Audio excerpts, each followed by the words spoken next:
Hello, TV fans. My guest here is solving grisly murders on Showtime's newest series, Penny Dreadful, City of Angels. I'm Sam Eckmann of Gold Derby, and this is Daniel Zovatto. Thank you so much for joining me today. This show has so much going on in it. It's kind of a period noir story. There's supernatural elements, and you just get to do so much. So I'm curious of what your first impression with the script was and what got you excited about playing this role. Well, a lot of things got me excited. I think at first is, the excitement of getting that call from your agent and being like, there's this really good opportunity, and they present, the project to you. Right away, I just, I knew Penny Dreadful, and so I was really, excited and scared and, all those feelings that kind of, arise.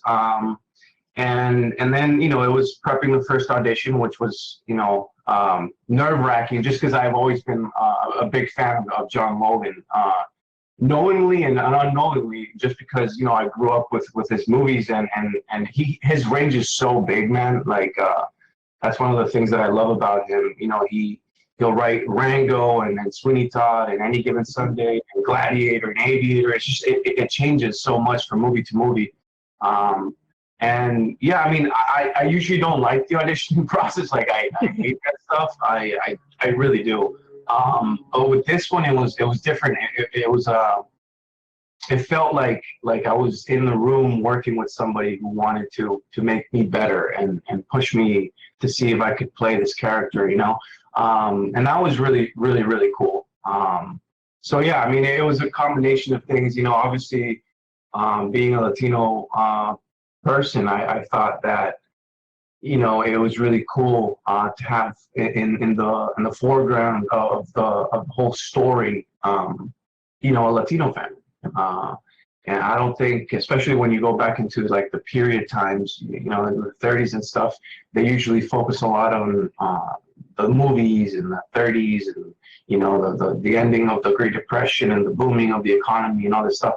And so I feel like it was a combination of things. And John Logan is a master, and it's been a pleasure to work for him, Yeah, I was glad you mentioned him. He's certainly a man of many talents. Has a Tony and Oscar nominations, and I'm curious, what kind of insight did he give you about the role? We talked a lot about the role. It was, like I said, it was probably from day one till I got the call from him saying like, it's yours. I think that whole thing was like 3 to 4 months. So it was pretty long, it was also nerve-wracking because I couldn't sleep. I really wanted the role, you know what I mean? And the way that he described it, he talked about it like in relation to playing Hamlet, which is as an actor, when you hear that, you're against a big battle, a big mountain to climb. But I couldn't have been in better hands, not just with John and Michael, who's the other executive producer, but also, my cast, like the people around me, obviously Nathan Lane, which I'm sure we're going to talk about for a long time. And Adriana Raza and Carrie Bechet, and just the list goes on, Natalie Dormer, Rory Kinnear. It just keeps going. And for that, as an actor, when you get to work with these people that care for the project and for what you're saying, so much, it was really cool. And one of the coolest things about this job, Sam, is, usually with TV, it's really, really fast. Like you're just going and going. You got to, hit your days and all that stuff. And with this one, from day one, John was very adamant that we were going to have time to discover it, and we were going to have time to find it, and there's a lot of communication between all the actors and everybody, the directors.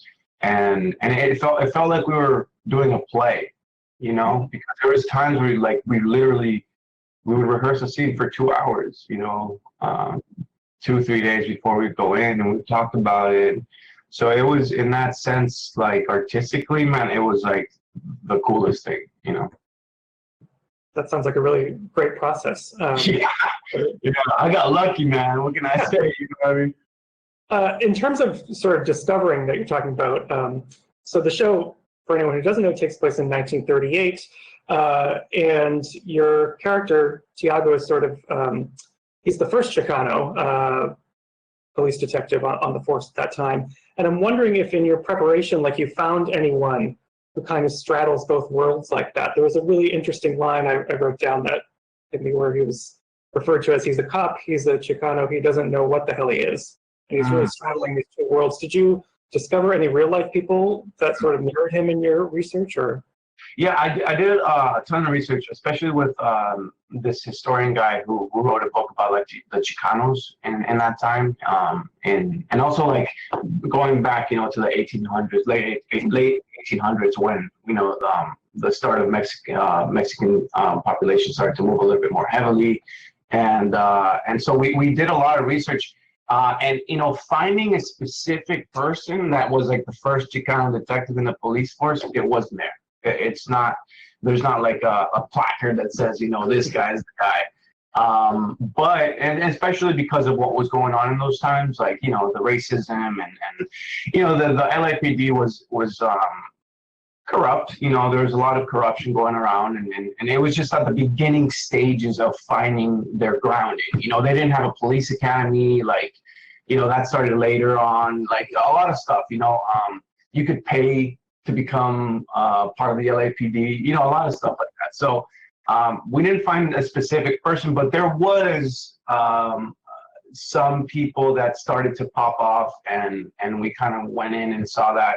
He was great, man. He took me around LA. He showed me all of the landmarks and different, like, locations around the city that mean a lot to Chicanos. And we actually went down to this great place. I forget the name of the coffee shop. You're in LA, right?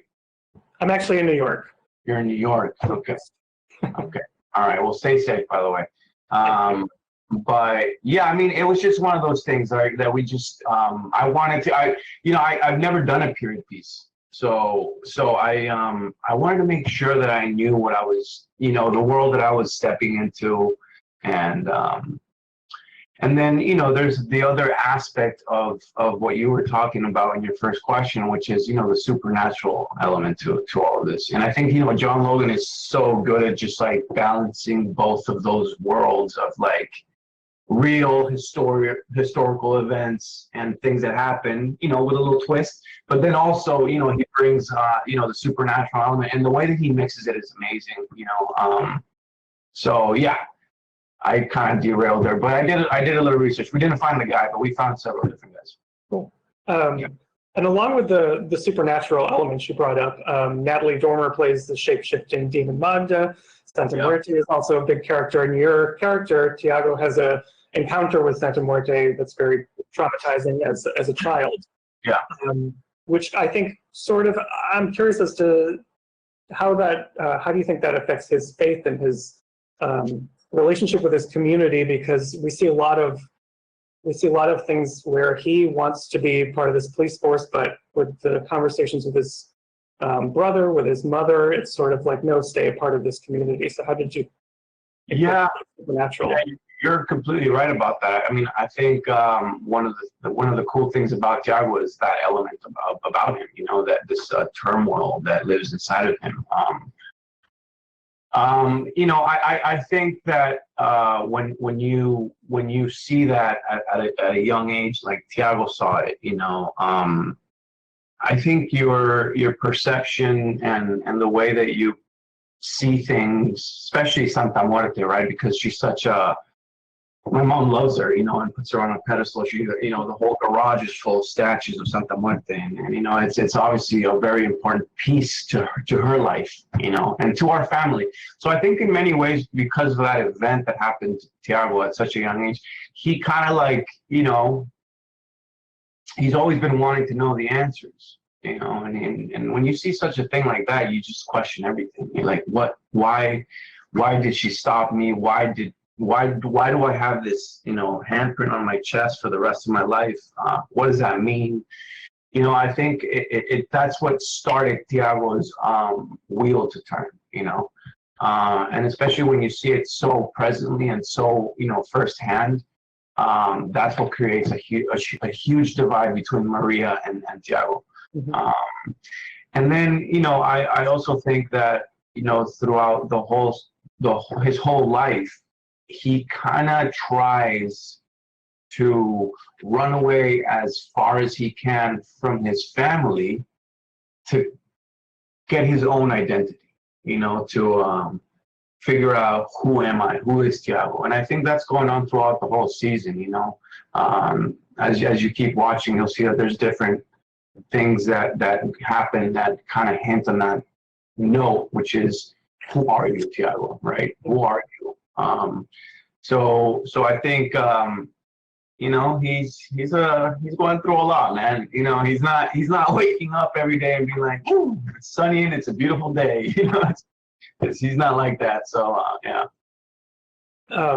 We had discussed a few of them already, but you have absolutely incredible co-stars on this series with Nathan Lane and Natalie Dormer and Adriana Barraza. And as someone who's amongst all these veterans, what do you take away from working opposite them? Like, have you learned any new things about acting from them, being on set? Sure, man.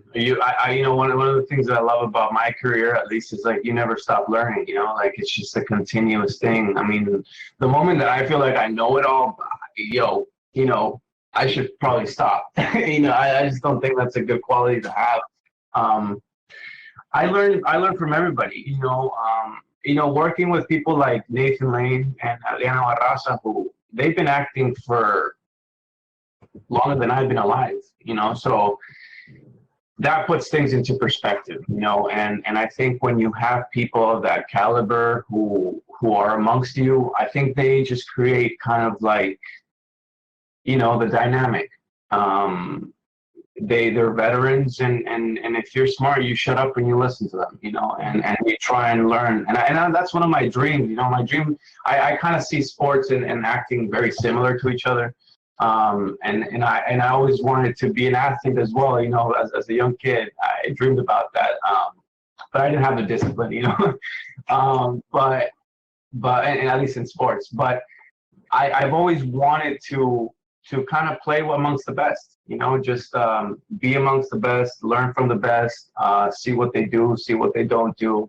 And, one of the cool things about seeing them work in front of me so closely is that, I don't know, scenes just, they get elevated with that caliber. When you work with people like that, it's I love to do that, man. It's my favorite thing to do. And yeah, I mean, like you said, it's an amazing cast. When you work on stuff, you usually know there's going to be one bad egg or something, and with this one, it's, we wrapped up and I was like, where's the bad egg?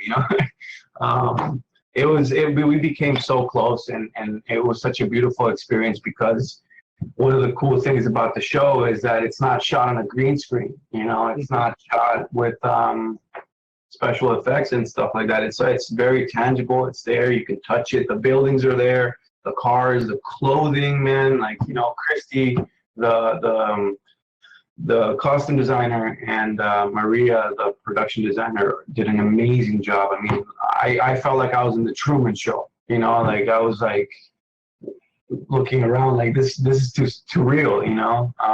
So yeah.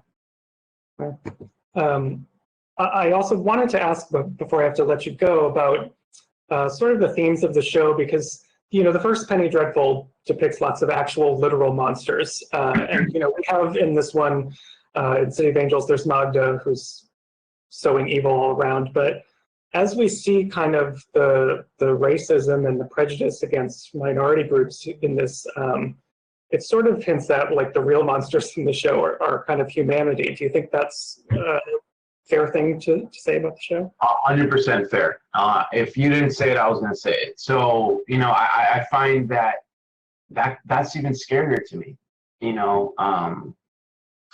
I mean, both things are very different. It's like apples and oranges, but yes, I agree with you 100%. I think that, you know, we sometimes, you know, look over certain things and don't want to talk about them. And, you know, I feel like this show has a lot of parallels with what's going on, you know, still today.